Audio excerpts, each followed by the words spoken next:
My name is Nila Hawkins, and today I will be discussing the St. Louis University Mental Status Examination.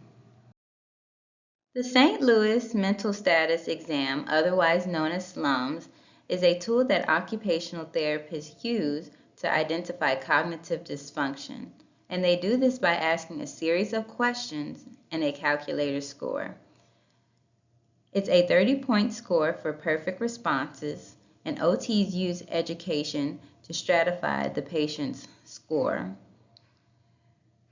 The SLUMS incorporates a clock drawing task, animal naming, figure and size differentiation, assessing orientation, memory attention, and executive function.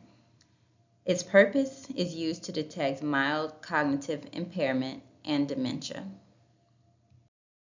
As I stated before, the SLUMS exam tests for mild neurocognitive disorder and mild cognitive impairment.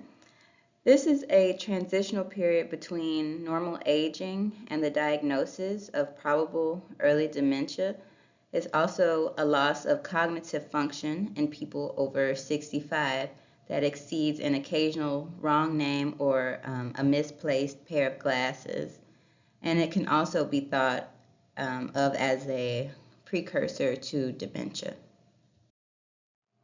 In this assessment, occupational therapists are looking at different areas such as attention and working memory, cognition, executive functioning, language, mental health, and reasoning/problem solving.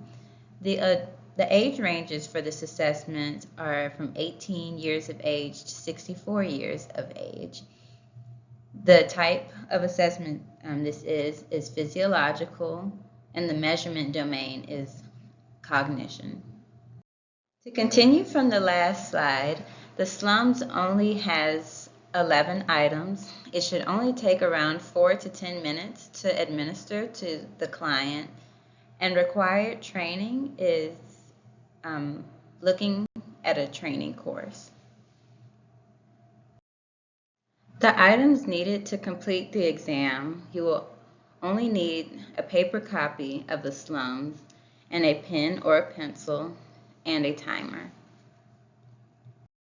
The SLUMS exam serves different populations such as older adults in geriatric care, individuals with Alzheimer's disease, progressive dementia, and a non-specific patient population. In this slide, I would like to talk about preparation for the SLUMS examination. The administrator needs to observe their client or patient when administering the SLUMS exam.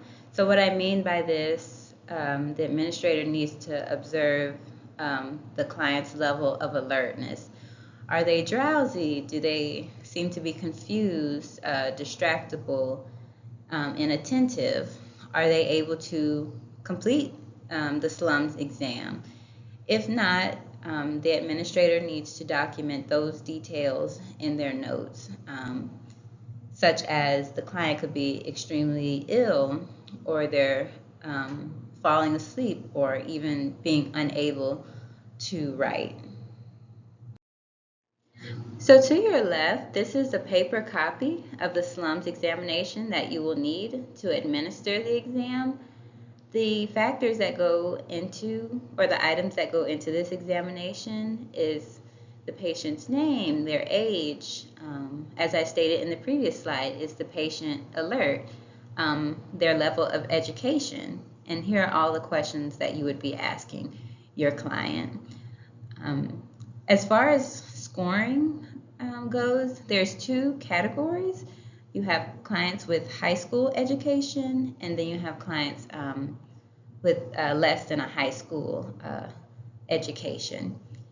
So a client with high school education, for example, if they score within the range from 27 to 30, that would indicate a normal range. If they score within the 21 to 26 range, that could be indicative of having a mild neurocognitive disorder. And anything within 1 to 20 could indicates dementia. So to your right, you have a clock drawing test. The task of drawing the clock, the client or the patient is going to be asked to do several tasks simultaneously. The client has to recognize that there's a circle on the paper that represents a face of a clock, and that you would put numbers um, within the face of the clock. And the client also has to put the numbers in order for the right time to, to be labeled on the clock. A good clock should have 12 numbers in place in the correct position, and the individual taking the assessment would get 2 points. An additional 2 points are given if the hands of the clock are placed correctly. Severely impaired individuals may not be able to put any numbers on the paper, or they'll just put the numbers outside the clock ring, or not be able to complete the numbers in a circular fashion. A demented individual will also find that they are frequently not able to put the hands of a clock on the paper at all. Hi, Susan. Hi, Susan. How are you today? Good. So the reason you're here today is because I would like to administer the SLUMS examination to you. Um, I would like to ask you some questions about your memory, critical thinking skills. Because this is a standardized test, I need to read the questions to you exactly how they are written. Therefore, I'm not able to answer any questions you have during the examination itself. Some of the questions may be a little unusual, they can be simple, and they can be difficult. Um, just try to answer them the best you can, and whatever questions you have after, I'll be glad to answer them for you. Okay? Okay. So the first question I would like to ask you, what is your age? 27. Okay. What is your level of education? College grad student.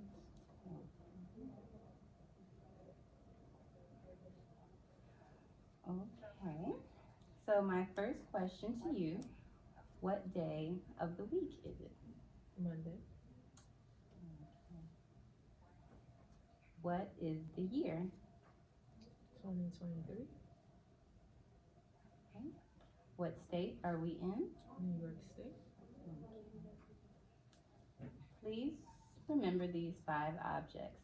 And I'm going to ask you about them later. I just want you to repeat them to me. So, apple, pen, tie, house, car. Apple, pin, tie, house, car. Okay, moving on. You have $100 and you go to the store to buy a dozen apples for $3 and a tricycle for $20. How much did you spend?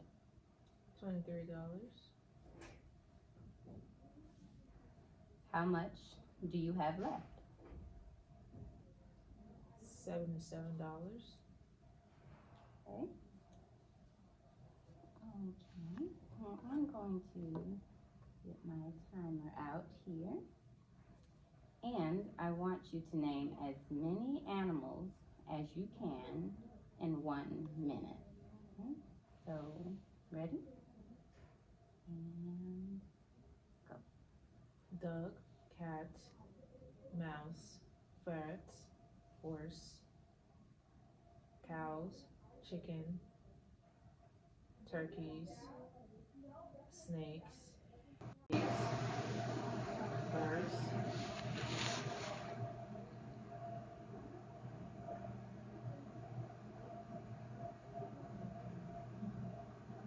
tigers, snakes, lions, monkeys, rabbits, bulls,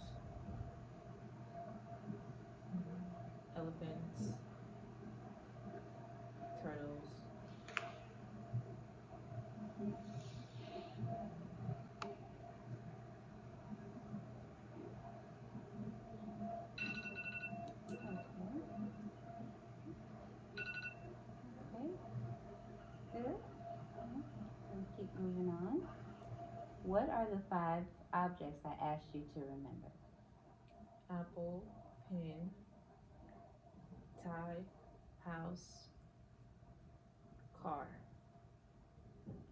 Okay.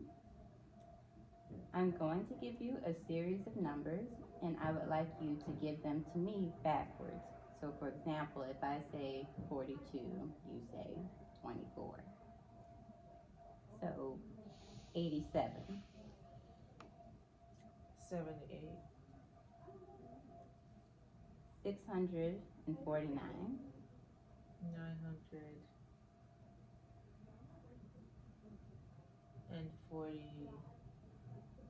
okay,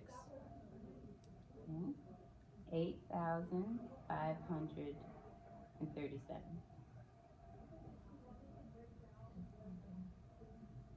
7,358. okay.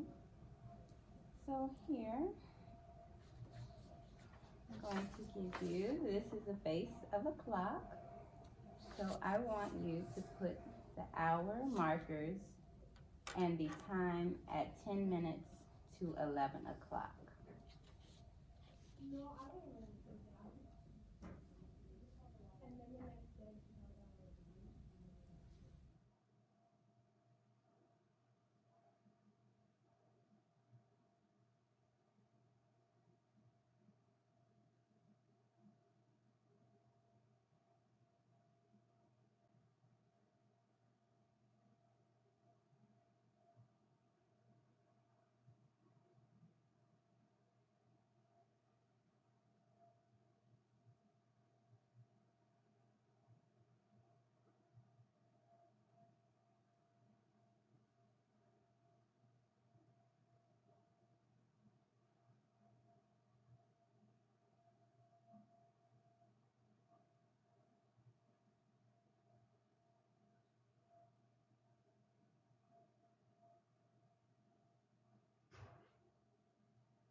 Place an X in the triangle.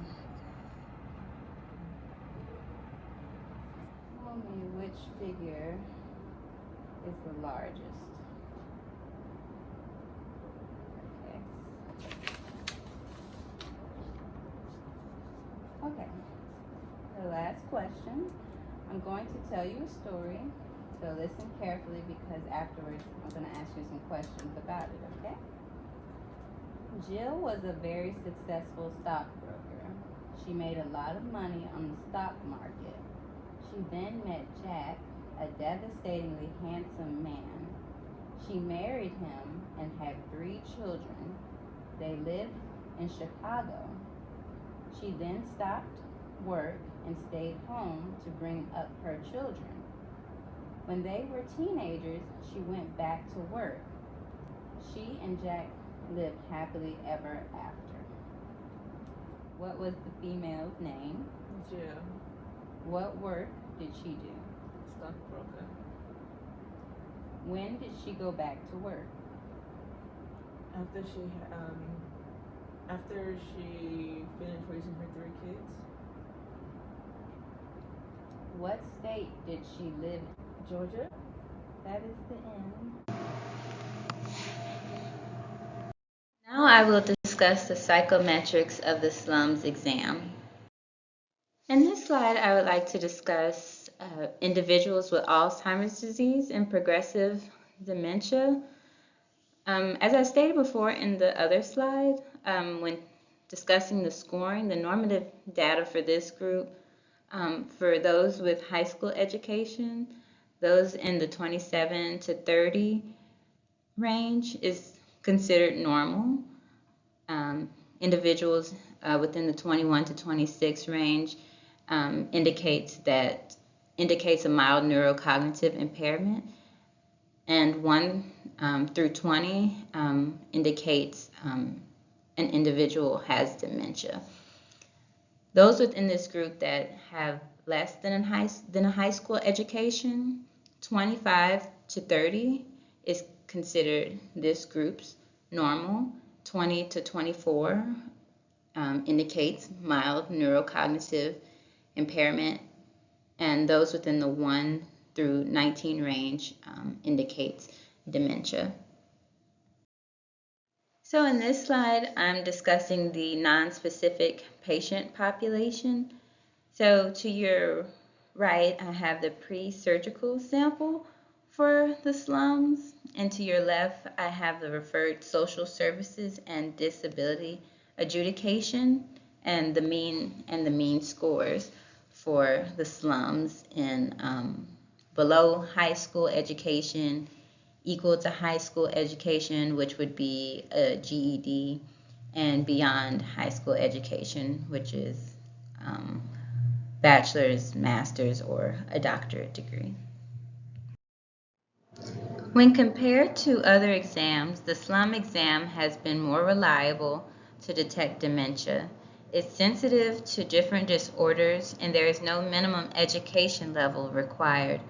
The SLUMS examination is one of the best ways to test MCIs and scales to the need of the client and does not discriminate against their education. Here are a list of my references, and thank you for watching my video.